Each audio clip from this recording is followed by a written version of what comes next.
Trends in cheeky shoppers coming up next. But first, it is competition time again, and I think think of all the online shopping that you could do with this. Jeff, tell us how everyone could become a quarter millionaire. OK, you could do so much shopping with £250,000, everyone! Oh, my God, such a lot of money. But not just that, guys. You can also win yourself a wonderful camper van. We've got a bonus prize. There it is. It sleeps for. It's worth over £80,000. And, yeah, you can go and make some memories with your friends and family to last a lifetime. But it does have a heater, because I think most people are concerned about, if I sleep in there and it's January, has it got a heater? Yes, it does. Now, listen, at ITV, guys, we love making winners, don't we? We do. And this morning, Andy Peters called one lucky winner who got the call of her life. Just take a little look at this. Hello. It's Andy Peters. You're live on ITV. What's your name? Jeanette. Hello, Jeanette. Now, Jeanette, I have a quick question for you. Did you enter a competition on ITV last week? Yes, I did. Congratulations. Yes. You've just won £8,000 every month for 12 months, a grand total of £96,000. Come on! No, thank you very, very much. You're more... I'm shaking. Oh, don't worry. Look, you're more than welcome. Congratulations. There you go. Yeah, congratulations, Jeanette from Buckinghamshire.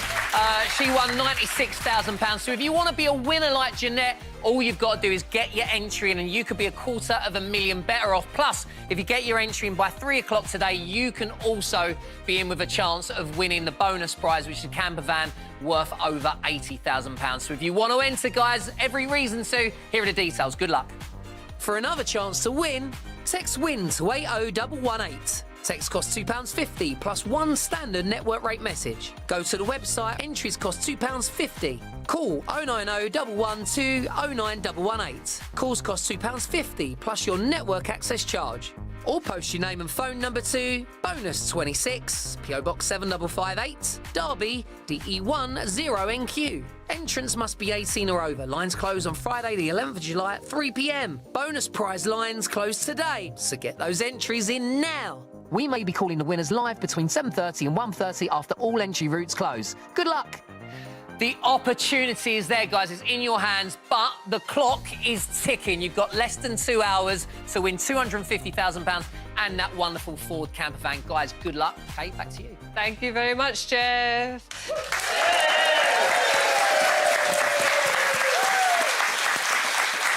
Now, ASOS, the online fashion shop, has banned some of its customers because they've made too many returns. One woman said that she returned so much because she orders items in 2 sizes to see which fits best at home, but ASOS's decision remained.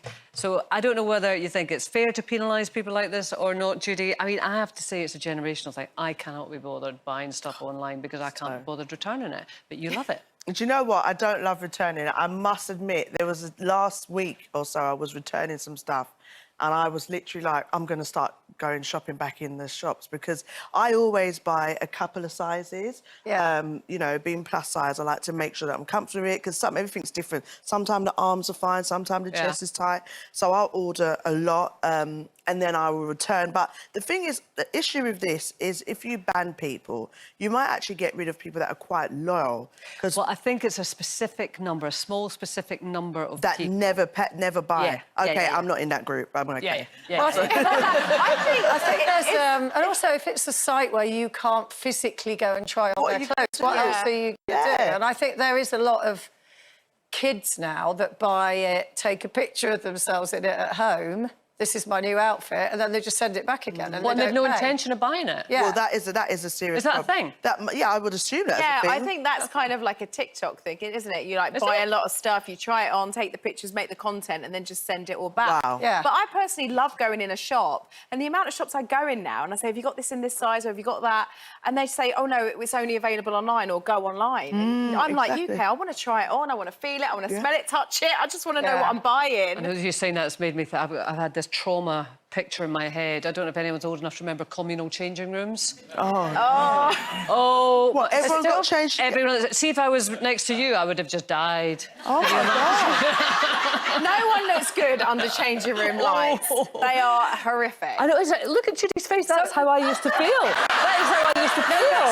Some places places still have them. That is Some crazy. places still What have places them. was this? Everywhere in the high Everywhere, street used to do department it. stores. We don't have that now. Some places still have it at the end. You have the individual cubicles, and then at the end you have the great big one that you can go into. That's like Together?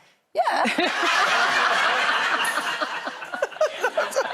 I want my space. Do you know what? We're old enough to remember communal showers at school. Oh. That was the horror, wasn't yes. it? But anyway, that's a whole other section. Did on you say another day. communal showers? Yeah. Oh, that was terrible. But you know, it's. Where did you not grow up? What was that? the 70s. The 70s, exactly. But I have a strategy. There is a well-known shop, and I go into this well-known shop. I try on everything. I decide what I want. I've got the app. And rather than queue up at the great big queue, I then just go, right, I've tried it on, I like You're it, so and I go round organised. and I order it on the app. Oh, See, that's that a is good smart, idea. but I think if you're depending on your size and shape, you need to make sure that they're going to have your stuff in shops. There's some shops that won't have the stuff that I'm up by, but there is some shops, and now I'm going to do that. Yeah. Well, listen, don't worry, Judy, because we do have a right of reply from ASOS, and your name's not on it. So that we recently closed the accounts of a small group of customers whose shopping activity has consistently fallen outside of our fair use policy. This helps us maintain our commitment to offering free returns to all customers across. And by the way, they could Yeah. probably find them online and see what they're doing. Exactly. Yeah. Well, fair enough. Now, the eagerly awaited third and final series of the dystopian horror Squid Game has hit Netflix, and the creator has spoken out about its ending. Unsurprisingly, it is not looking good. He said, people like a happy ending. I'm like that too, but some stories by nature can't have one. Do you like a happy ending, Kelly?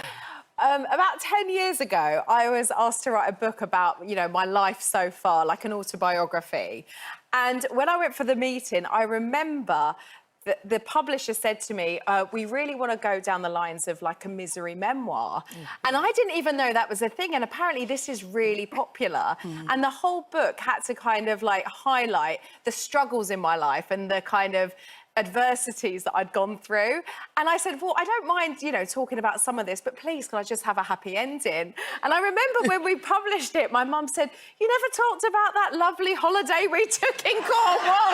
You never talked about your grandma making that nice dress for you. I was like, Mum, no one wants to read it. Yeah. Because I think people are obsessed. I mean, I personally, Yeah. I'm guilty of this. I love a crime drama. See, I don't. I love it. I've turned away from it now. I really have. I don't want to watch anyone getting shot or murdered or brutalised. We see it every I don't day want it. in London. I think we you know... Will we? In London?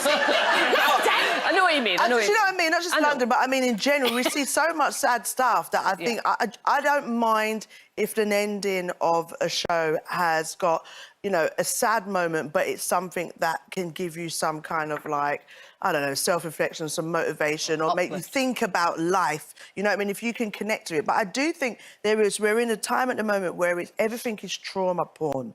Like, it's got to be, you know, all the interviews are the most devastating part of that person's life. The book is the most, like you said, the most adversity. So I remember the other day I went for something and they did a little profile for me, and the first thing was like, you know, working class, single mum. And I was like, why is that the first thing? Why don't you put my degrees or my masters or a loose woman or, you know what I mean? And I think we're just in that remit. So I try to read books or watch shows that if it does have like a harsh ending, it's something that I can learn from, but I'm not filling up my head with things that I see every day that causes us stress. In the news, No, I agree. I want stuff that makes me feel good. Yeah, What but are you doing? I think it's like anything, isn't it? It's like Grace and I were at home the other day. We were both quite tired, whatever. We had a long day, and it was just like, oh, what should we watch on telly? And then there was all this, as you say, crime and this and whatever, and we both just went, Bridesmaids. Because you know what you're getting. You're going to have a laugh. It's great fun. And at the end of it, we were just like, oh, yeah, that was such a good film. So I think there are things you can tap into, but also equally the other day,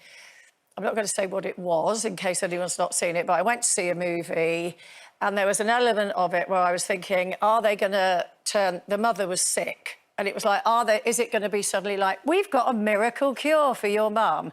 And no, they didn't. And I think that's equally important Yes, too. yeah. Because there's a lesson in that. You know, life is not always going to end happily. Yeah. And it was very sensitively handled. But I was pleased they avoided the obvious thing that a lot of films do of going, and then everything was all right in the end. I think, you know what, with that, I understand because it's normality of what could happen. But I think when it's like glorified, what's the word? Is it glorification? We're talking about glorified. That's it. When it's glorified, when it's quite violent, I think those are things that I kind of try to stay away from. That I can understand, you know. Yeah. Yeah, it's whether we're getting the balance right. I mean, The we all balance. know as adults, you know, that life has some really tough moments and some uplifting moments. And it's just, I think it's tipped too far to the bleak at the moment. I must say I'm with you on that, Judy. Yeah. I like a happy ending. We all... We know, Kate. Oh, we know. You're not supposed to tell people that. Well, it's Friday, so hopefully we'll get a happy ending today. Let's go. Well,